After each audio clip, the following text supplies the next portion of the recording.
श्री स्वामी समर्थ. जय जय स्वामी समर्थ. माझ्या स्वामी कृपा चॅनलमध्ये सर्वांना नमस्कार. स्वामी महाराजांच्या कृपेने तुमच्या सर्व चांगल्या इच्छा पूर्ण होत ही स्वामी महाराजांच्या चरणी प्रार्थना करते आणि आजच्या या नवीन व्हिडिओला सुरुवात करते. मकर संक्रांती निमित्त सुवासिनी बायकांसाठी उत्सवाची पर्वणी म्हणजेच हळदी कुंकू. या हळदी कुंकवाच्या निमित्ताने एकमेकांच्या घरी जाऊन हळदी कुंकवांची देवाणघेवाण करतात, गप्पा मारतात, भेटीगाठी होतात. त्याच वेळी फोटो काढले जातात आणि अशा वेळी गमती बघा वाण देखील लुटले जाते. त्यातील एक वाण म्हणजे कुंतीचे वाण दिले जाते. हे वाण देण्याची पद्धत खरं तर फार पूर्वीपासून आहे. तर कुंतीचं वाण म्हणजे काय, तर त्याची कथा काय आहे याचीच माहिती या व्हिडिओत मी तुम्हाला सांगणार आहे. त्याआधी तुम्ही माझ्या स्वामी कृपा चॅनलला सबस्क्राईब नक्की करा. पूर्वापारपासून चालत आलेल्या आपल्या भारतीय संस्कृतीच्या प्रथा परंपरा आहेत. आपल्याला अखंड सौभाग्य लाभण्यासाठी आपल्या भारतीय संस्कृतीत महिलांनी खूप मोठा त्याग केला असल्याचा आपल्याला दिसून येतं. पुरातन काळापासूनच पती परमेश्वर मानला जातो आणि त्यांनाच उदंड आरोग्यदायी आयुष्य लाभण्यासाठी अनेक प्रकारचे व्रतही केले जातात. जसं की हरतालिका असेल, वटपौर्णिमा असेल.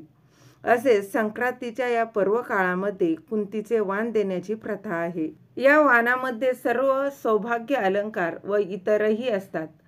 नाना प्रकारची फळे देखील यामध्ये असतात. हे वाण एका सवाष्णीने दुसऱ्या 5 सवाष्णींना वाटल्यास तिचे सौभाग्य अबाधित राहते.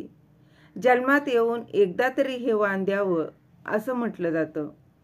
हे वाण आपल्याला दुसऱ्याकडून मिळत असते. त्यामुळे आपणही तीच परंपरा पुढे चालवत पुढच्या वर्षी येणाऱ्या संक्रांतीला खणासोबत या वाणाचीही पूजा करून ते इतर 5 जणींना द्यावं लागतं. एक वाण देवाला किंवा तुळशीला अर्पण करून दिले जाते व एक वाण ज्याने आपल्याला दिले आहे त्याला परत दिले जाते आणि जे काही उर्वरित 3 किंवा 2 वाण हे सुवासिनींना वाटले जाते. हे वाण आपल्याच घरातील जाऊ किंवा सासूबाई यांनाही दिले तरी चालते, परंतु 2 वाण हे आपल्या दूरवर असलेल्या नातेवाईकांना किंवा आप्तेष्टांना दिले जाते, जेणेकरून तिथूनही ही साखळी लांबली जाईल. ही साखळी अशीच अखंड चालू असते. ज्या 5 जणींना वाण दिले जाते त्या पुढच्या वर्षी दुसऱ्या 5 जणींना हे वाण देत असतात. खरं तर वाण म्हटलं की उत्साहवर्धक वातावरण असतं. आता कुंतीचे वाण म्हटलं तर बघा, त्या वाणाची पूजा करून संक्रांतीच्या दिवशी खणासोबत ठेवलं जातं. खण म्हणजेच सुगट जे आहे तिच्यासोबत ठेवलं जातं. त्यामध्ये 1.25 किलो हळद, 1.25 किलो कुंकू, 1.25 किलो तीळ आणि 1.25 किलो गूळ, तसेच लाल सुपारी, खारी, खोबरं, बदाम, नारळ, ओटीचे सर्व साहित्य किंवा नवीन वस्त्र, त्यानंतर लाल रंगाची साडी, पितळेची निरंजनी, फुलवात, हळदी कुंकवाचे पंचपाळे, पायात घालण्याचे जोडवे, काळ्या मण्याची सर, काचेच्या हिरव्या बांगड्या इत्यादी आपल्या स्वइच्छेने आपल्याला जी काही इच्छा असेल आपल्या ऐपतीनुसार आपण यामध्ये ह्या वस्तू देखील ठेवू शकतो. सौंदर्य प्रसाधनांमध्ये सर्व साहित्य जसं की आरसा आहे, कंगवा आहे, जसं की मेहंदीचा कोन, अजूनही साहित्य तुम्ही ठेवू शकता.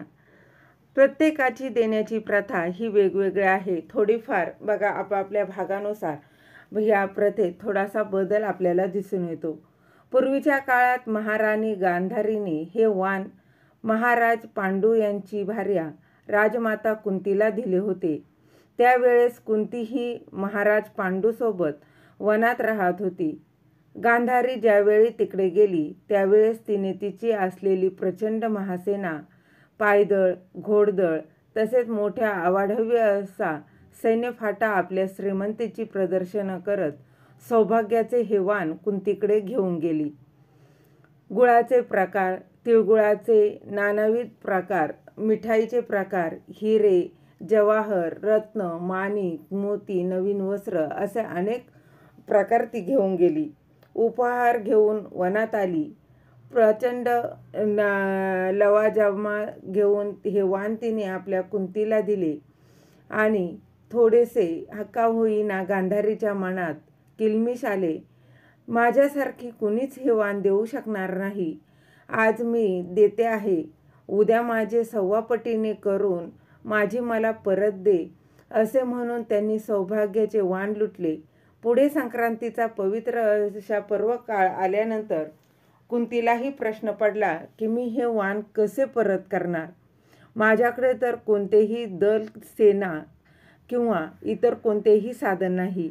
ना हत्ती, ना घोडे, ना पालखी सोहळे. याच विवेचनात ती असताना कुंती दुःखात राहू लागली. सतत विचार करू लागली. भीम आणि अर्जुनाला प्रश्न पडला.